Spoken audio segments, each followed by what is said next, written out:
السلام علیکم جی، فاروق سید کاظمی جی، اب ہم لائیو آ چکے ہیں، تو جو ہمارے یہاں حاضرین مجلس ہیں ان سے میں ریکویسٹ کروں گا کہ آپ اپنی جو ہے اپنی چوائس کے مطابق جو بھی سوال پوچھنا چاہتے ہیں، تو سب سے پہلے کون پوچھنا چاہتے ہیں؟ پروفیسر صاحب آپ شاید بات کرنا چاہ رہی ہیں۔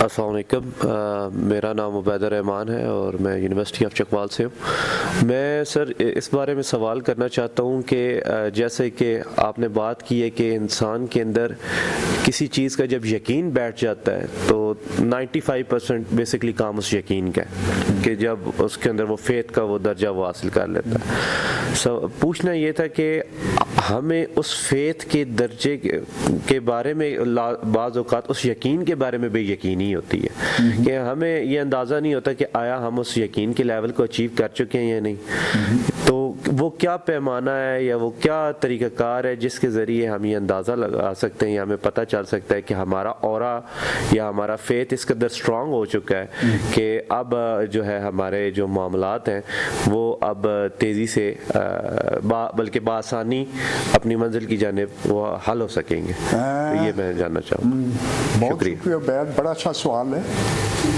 بات یہ ہے کہ آپ کو اپنی خوش قسمتی پر فیتھ بٹھانا ہوگا، اس کے لیے راضی بر رضا کی مشق کی جاتی ہے، یعنی جو بھی کام ہو رہا ہے راضی بر رضا کی مشق یہ ہے کہ جو کچھ میرے ساتھ ہوتا ہے وہ میرے لیے کوئی بہتری لا رہا ہے۔ جو بھی کام، چاہے آپ کی کسی کا جھگڑا ہوا، آپ کی گاڑی خراب ہوگی، آپ نے پازیٹیو سوچتے ہیں، تو کچھ عرصے کے بعد آپ کے اندر یہ بیٹھ جاتا ہے کہ واقعی ہر چیز کے لیے خوش قسمتی لاتی ہے، ہر ہونے والا واقعہ۔ تو اگر آپ کو کچھ عرصہ آپ یہ مشق کرتے ہیں تو آپ حقیقت میں دیکھیں گے کہ آپ کا ہر ایک کام خود بہت سیدھا ہوتا چلا جاتا ہے۔ جب بھی کوئی مشکل آئے گی اس کا حل بھی موجود ہوگا اس کے ساتھ، اور یہ انسان کے اندر موجود ہے۔ جب آپ کچھ عرصہ اس کیفیت میں سے گزریں گے کہ اگر آپ کے کام ہوتے جا رہے ہیں جو پہلے نہیں ہوتے تھے، تو پھر آپ کا فیتھ پختہ ہونا شروع ہو جاتا ہے۔ مثبت تجربات ہی اس میں آپ کو مضبوط کرتے ہیں۔ آپ اپنے فیتھ کو ٹیسٹ کریں، پرابلم میں آتے ہیں 2 نفل نماز پڑھیں، دعا کریں، آپ کا انشاءاللہ کام مسئلہ حل ہو جائے کرے۔ لیکن ذرا آدمی توبہ بھی کرے، اللہ کے راستے پر چلے، تو اس کے بعد ہر دعا قبول ہوتی ہے۔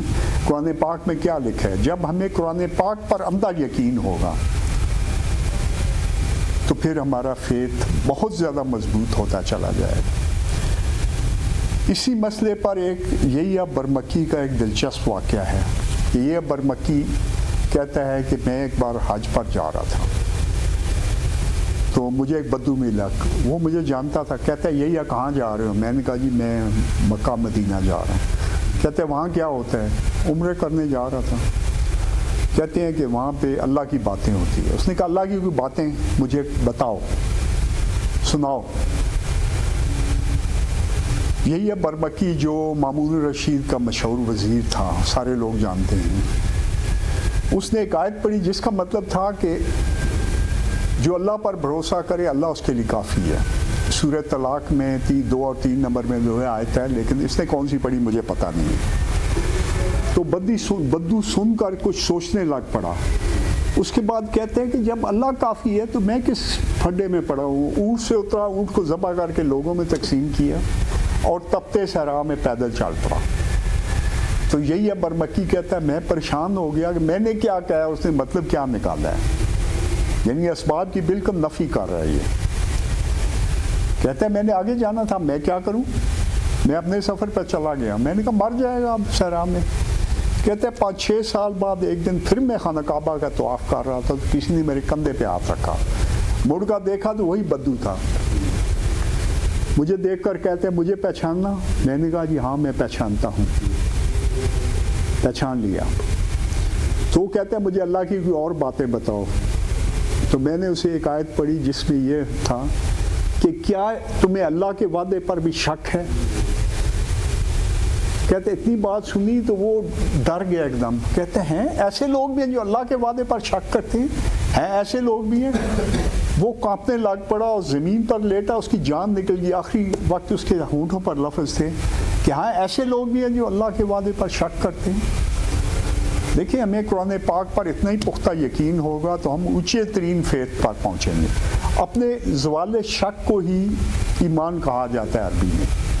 شک آپ کو ہر قدم پر روکتا ہے لیکن جب چند بار آپ مشق کرتے ہیں تو آپ کا شک ختم ہوتا جاتا ہے. لیکن 5 بار کے بعد میں کسی کو دم دیتا ہوں کہ آپ یہ پڑھو تو آپ ہیلنگ کر لیں گے.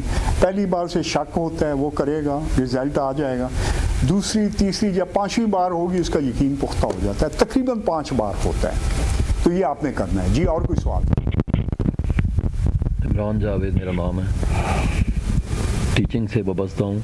میرا سوال یہ ہے کہ آپ نے نوری وجود کو جگانے کے حوالے سے بات کی ہے، تو میں یہ پوچھنا چاہ رہا ہوں کہ آیا کہ کون سا ایسا اسپیسیفکلی عمل ہے جس کے کرنے سے انسان کا نوری وجود جو ہے وہ جاگ جاتا ہے، اور دوسرا کیا یہ ممکن ہے کہ انسان اپنے نوری وجود کو دیکھ سکے؟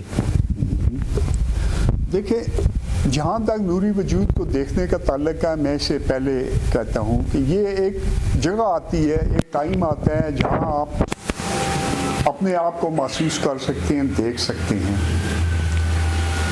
اس کی کئی مشقیں ہیں، خوابوں میں بھی آپ کو دکھایا جاتا ہے.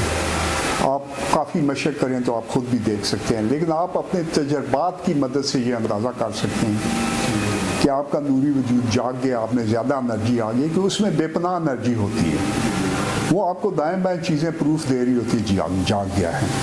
اب اس کو جگانے کا طریقہ جو آپ کا پہلا سوال تھا وہ یہ تھا، دیکھیں آپ کا جو لاشعور ہے اس میں جو چیز بھی آپ ریپیٹ کریں گے وہ اسی کی کاپی کرے گا. مثلا آپ نے اپنے لاشعور کو کہا میں بدقسمت ہوں، میں بدقسمت ہوں، اس میں بٹھا دیا تجربات سے، تو وہ آپ کو بدقسمت ضرور بنائے گا.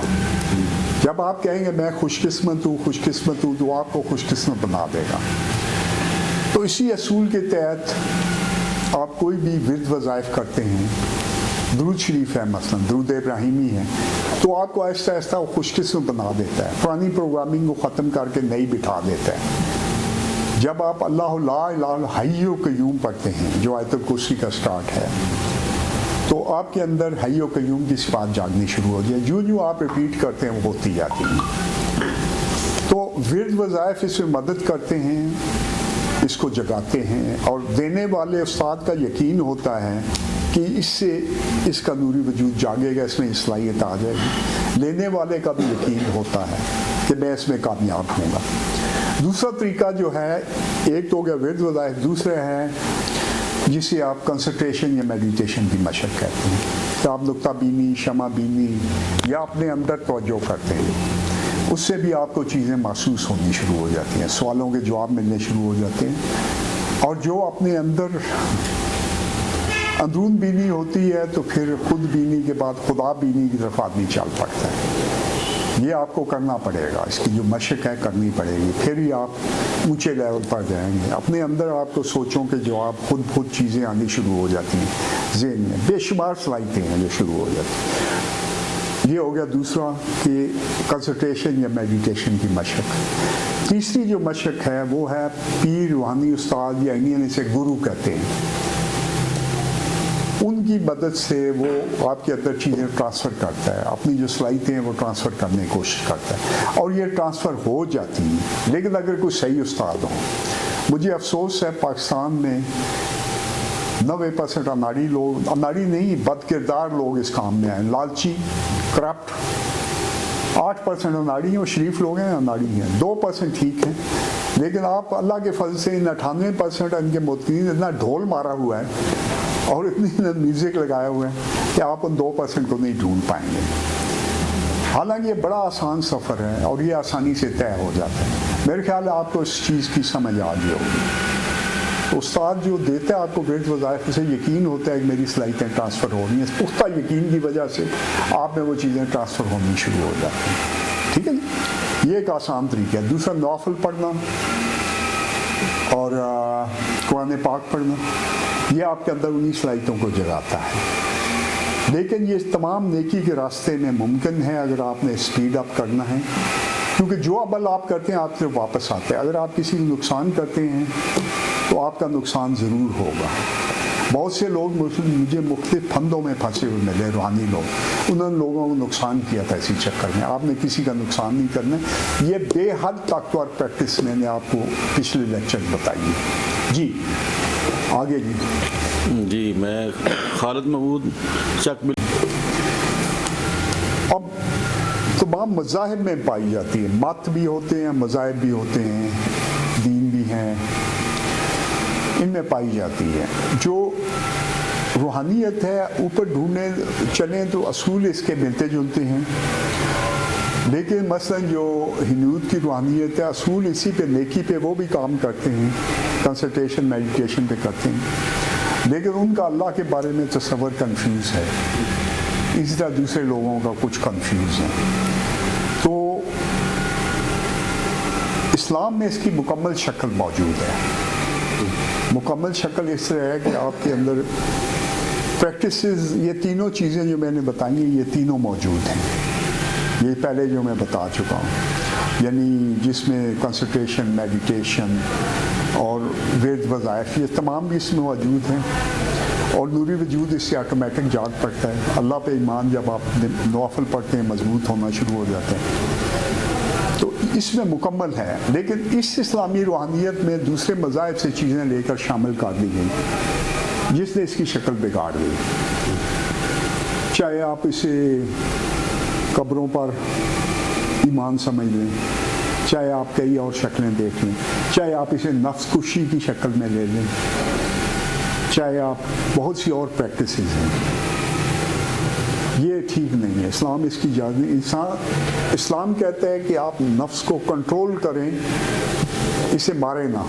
اس طرح اور بہت سی مشقیں جو آ چکی ہیں، لیکن چونکہ ان لوگوں کو یقین ہوتا تھا کہ میں یہ کام کر رہا ہوں مجھے یہ رزلٹ ملے گا، اس لیے اس راستے میں بھی کچھ نہ کچھ کامیابی ہوئی.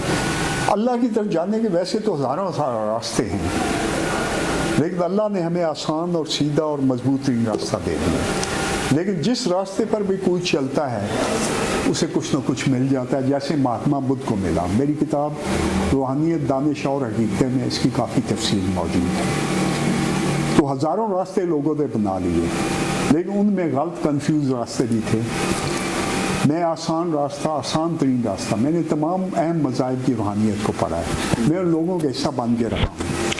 میں آپ کو وہ تمام علم شارٹ سے شارٹ، آسان سے آسان راستے کے اندر ٹرانسفر کرنے کی فکر میں ہوں. میری کوئی ویڈیوز ہیں جو یوٹیوب پر موجود ہیں قمر اقبال صوفی کے نام سے، ان میں آپ دیکھیے کہ مختلف موضوعات میں آپ کو انفارمیشن مل جائے گی. جی doctor Khizar from Bhera district Sargodha. Does a faith can change fate? کیا یقین تقدیر کو بدل سکتا ہے؟ بہت خوبصورت سوال ہے. دیکھیں آپ کی یہ جسے ہم تقدیر سمجھتے ہیں نا، وہ اصل میں آپ کی ایک انرجی ہے جو اللہ کے قانون کے تحت کام کرتی ہے. جو آپ جس آدمی میں مثبت سوچ ہوگی وہ لکی زیادہ ہوگا بنسبت منفی سوچ اندر بٹھانے والے کو. ڈر خوف میں رہنے سے یہ فیتھ ختم ہو جاتا ہے یا اس پہ زیادہ حاوی ہو. تو آپ کی جو تقدیر ہے لکھی ہوئی نہیں ہے. تقدیر ہر لمحے چینج ہو رہی ہے. اگر تقدیر لکھی ہے تو پھر آپ جنگ میں گھوڑے تیار رکھنے کو حکم کیوں ہے؟ پھر آپ کو تبلیغ کیوں کرتے ہیں جب تقدیر لکھی ہوئی ہے؟ انہوں نے مسلمان ہونا ہے، نہیں ہوں گے. ٹھیک ہے. پھر آپ بہت سی اور چیزیں کس لیے کرتے ہیں؟ محنت کیوں کرتے ہیں؟ دعا کیوں کرتے ہیں؟ ہر چیز تبدیل ہوتی رہتی ہے. اگر آپ منفی سے مثبت سوچ میں آ جاتے ہیں تو آپ کی تقدیر چینج ہو جاتی ہے. جب مثبت سوچ آپ کے عمل کا حصہ، یقین کا حصہ بن کے آپ کے اندر بیٹھ جاتی ہے، آپ کی تقدیر بہترین سے بہترین تر ہوتی جاتی ہے. لیکن ہر اہم معاملے میں آپ نے ہم ایک دائرہ بنا لیتے ہیں، ہم اپنی ایک پروگرامنگ کر لیتے ہیں. مثلا کوئی بندہ ہے وہ کہے گا جی میری حالات یہ ہیں، میری فیملی یہ ہے، میں 1 لاکھ روپیہ مہینہ کما سکتا ہوں. وہ 1 لاکھ مہینہ کماتا ہے، وہ مہینے کے اینڈ پہ خالی ہوتا ہے. وہ پچھلے 5 سال سے کر رہے ہیں. اسے آپ کہیں گے تم 10 لاکھ کما سکتے، وہ نہیں کمائے گا. آپ اسے 20 لاکھ کی پارٹنرشپ میں دیں. اصول تو یہ ہے کہ 20 میں سے 10 لاکھ آپ کو ملنا چاہیے، 10 اسے.